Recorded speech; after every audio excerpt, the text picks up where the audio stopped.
So I did 100 crunches every day for 30 days. And let me tell you about it.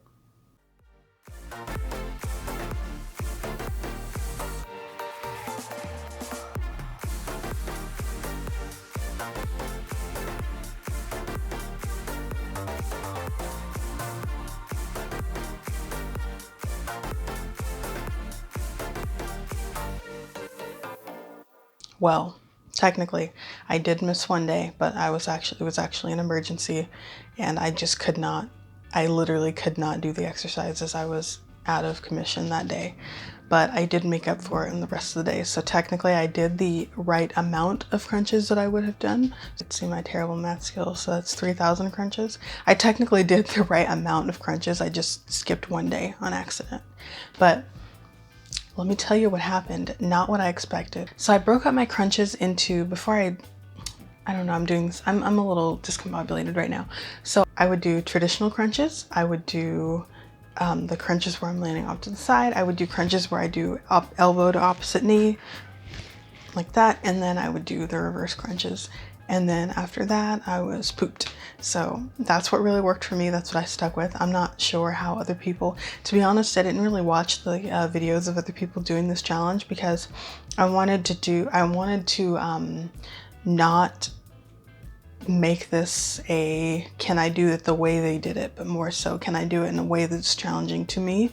And I feel like if I watched their videos, I would have tried to emulate them.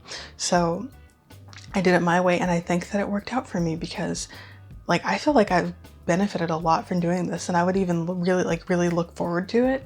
I didn't even think that, I thought that there was a part of me that was going to give up on this challenge because I'm just not, when I set fitness goals like this, things that I have to do every single day, I usually don't stick to them, and that's just kind of the way it goes. I either forget completely, I've done that.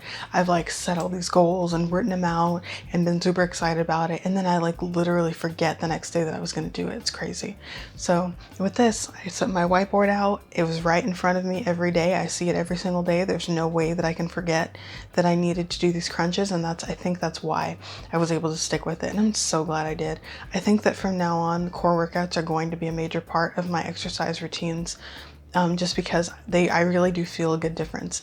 And sometimes when people are doing body weight exercises at home, they just don't, they feel like they're not as effective because they don't feel as tired at the end of their workout. They don't feel like they maxed out their muscles, but I feel like I did whenever I was doing these crunches on the ground. And even though I still have my belly fat still there, didn't go away, I didn't expect it to, but I can feel my muscles are harder underneath the belly fat. They are stronger, and I feel like some of my belly fat did go away.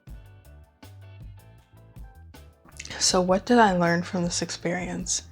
The first thing I learned, the biggest lesson, is something I never expected from this journey. I never thought that I was going to reap this kind of benefit from this challenge. What I learned was that I was not doing crunches right. They did not feel right to me, and I just thought that it was because they were an uncomfortable exercise that I didn't like doing. And it turns out I didn't like doing them, and they were uncomfortable for me because I was not doing them right. So traditionally, when I did crunches, I would feel them in my neck and shoulders and in my lower back. I did not feel them in my core, and I didn't know why. I thought maybe I just wasn't doing enough of them. It didn't matter how many I was doing, though, to be honest. I still felt that way. So it turns out I was not properly engaging my core before I did crunches, and I was using my back to lift myself up instead of using my abdominal muscles to lift myself up. So I think about day 13 is when I noticed crunches are feeling different to me now. And I kind of thought that it was just in my head. And then I was like, no, I can actually really feel this in my abs, and my shoulders are fine. The first few days, by the end, my neck muscles would be really tense and hard. And then once I got to that day, I really started to notice. So I don't know when it actually started. This is just when I noticed it. I noticed that I did not have that tension in my shoulders and my neck, and my back didn't hurt at all. I only felt it in my abdominal muscles. They were, by the end of each day, they would feel kind of crampy and intense and tight. When I felt those muscles, they were tight and firm, and you can tell that they had just been worked. And that's not how they felt before. Before, my core would be cold. When I would finish my ab workouts, my stomach you know, I used to work out in the gym where it was super cold, but my muscles would be cold. My stomach would feel like literally freezing cold to the touch. And at the end of these exercises, I'm like hot and sweaty. My stomach is like burning up. You know, my stomach is hot to the touch. And so I honestly feel like I learned how to do crunches properly and exercise and engage my core properly because I did them so many times. And so I'm really grateful to this experience for that. So that is the biggest thing that I learned from this challenge.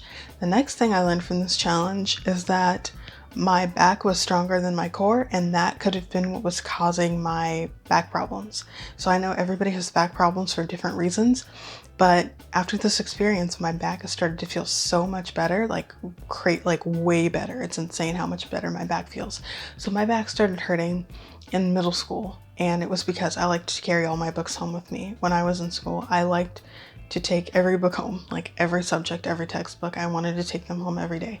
So because of that, I had a bad back. I had a roller backpack for a little while, and then it broke, and then I didn't want it anymore because I didn't think it looked cool, which I wasn't a cool person. I don't know why I cared about that. But so yeah, I used to carry these books home in my backpack, and my back would kill me every day after school. And it kind of just stuck with me up until, you know, well until adulthood. And now I'm sitting here right now. I don't know if my posture is the best right now, but my back does not hurt right now. And usually I just had like a steady, like constant back pain. Like anytime I'm in my boyfriend's car, he has a newer car than I do. He has the seat warmer in his car. So every single time I would sit in there, I would allow that to like soothe my back. And regardless of how hot or cold it was, it felt so nice. He used to make fun of me, but now I don't need to do that anymore because my back is not hurting the way it used to. It's crazy. Like it only really hurts like by the end of the day if I've been standing all day. That's when it will hurt. But for me, it was like constant in the past, constant back pain. From the moment I woke up to the moment I went to bed, I had back pain.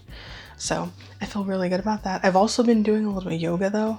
So I will say that. Like I didn't stop doing other exercises. I want to be clear. I didn't stop doing my other exercises when I started this crunches challenge. I added this on top of my other exercises.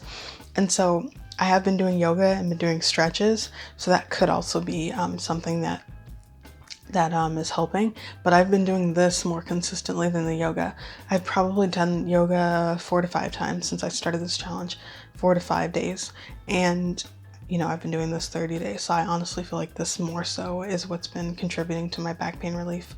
I haven't been doing anything else that could possibly have, you know, other than the yoga. I haven't been doing anything else that could have possibly helped with it that I wasn't doing before this challenge. And my back's, you know, hurt before the challenge. So I don't know. Take that with a grain of salt, I guess. I'm not saying that I'm curing anything. I'm just letting you know how I'm feeling. So I would say 3. I discovered that I can enjoy core exercises. In the past, I didn't really enjoy them because of the pain that came from them. But now that I know that I'm doing them right and they feel good to me, I can do more than 100 as long as I'm not doing the ones where I'm, you know, using my core to lift my shoulders off the ground and then like doing the crunches by going side to side and touching either ankle. That I cannot do that for very long. That is the hardest form of the crunches that I did during this challenge, because it's, I don't know, I don't even know why, but it's just by 15 I'm like, oh my gosh, hurry up, please be done. I just want to be done with them. It's crazy. Those ones are so hard. They look so easy, but they're so hard. They're like, my obliques are burning, you know, my abs are burning. Like man, that exercise is so much harder than it looks. It was funny because I didn't think at first, I was like, this probably isn't going to count as a crunch when I first started them. And then the more I did, I'm like, okay, this is going to be doing something. This has to be effective because it feels crazy. Like I'm on fire right now. So I learned, but I enjoyed it. Even though it was painful, I enjoyed it. Like, you know how people say no pain, no gain with a smile on their face when they're in the gym? Like I understand that, because even though it was painful, like not painful as in I was injuring myself, but painful as in my muscles were screaming. Like I enjoyed it. And it was fun. It was a fun experience. I almost felt like a masochist. I'm like, I'm suffering and I'm smiling while I'm suffering. This is weird. But I actually enjoyed this challenge a lot. It was a lot of fun for me. And I think I'm going to continue doing it.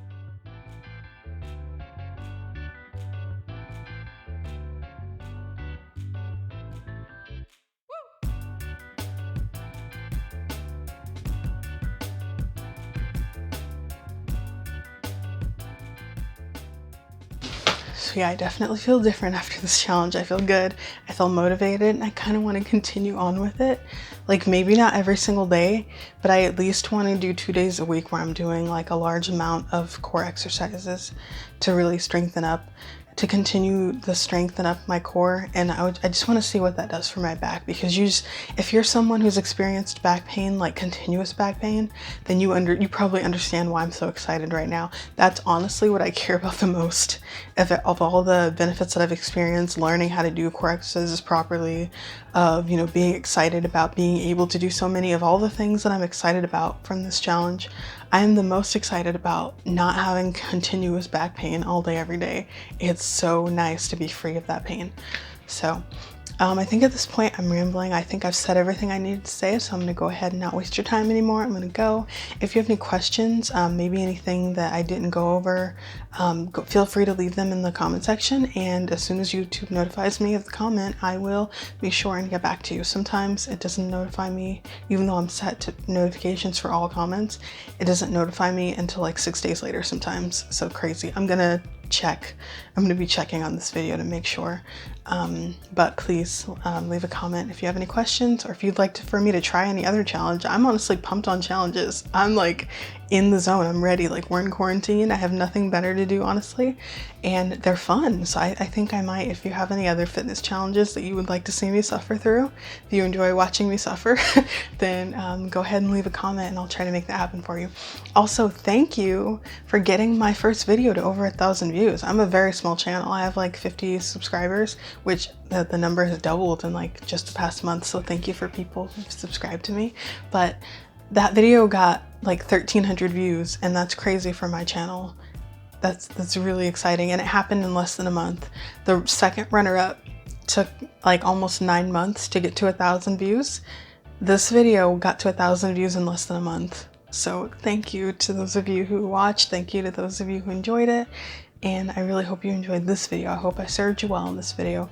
I'm just like really like excited, nervous, and then so it's hard for me to stick to the script that I wrote.